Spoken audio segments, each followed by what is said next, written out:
At night, when the other engines are tucked away in their sheds, you can still hear a faraway call of an engine's whistle and the clickety-clack of train wheels turning. This is the sound of the mail train. One train is pulled by Thomas and the other by Percy, as the loads are too heavy for one engine to do the work alone. The mail is loaded into freight cars at the harbour, and the engines pull their trains through the silent stations, delivering their precious loads. On a clear night, a big shiny moon brightens their journey, but often Thomas and Percy can't even see the stars. But whatever the weather, lamps along the track always light their way. One night, Percy was waiting at the junction. The mainline train was late. At last, Henry arrived. He puffed, said his driver.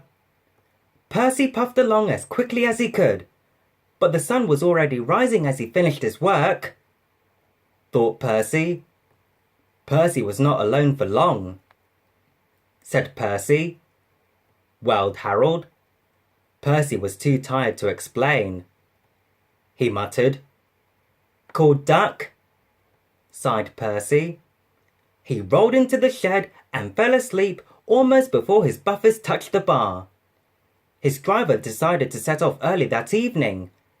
Thomas was waiting at the junction, replied Percy.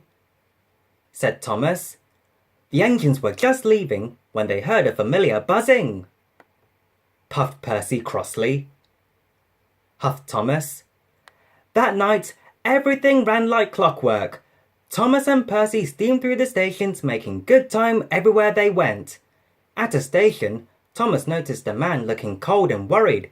He had missed his train home, said Thomas's driver. Said the man. The next afternoon, Percy passed the airfield and saw Harold. Grumbled Harold. Laughed Percy. That night, Sir Topham Hatt showed the two engines a letter. It was from the man who missed his train.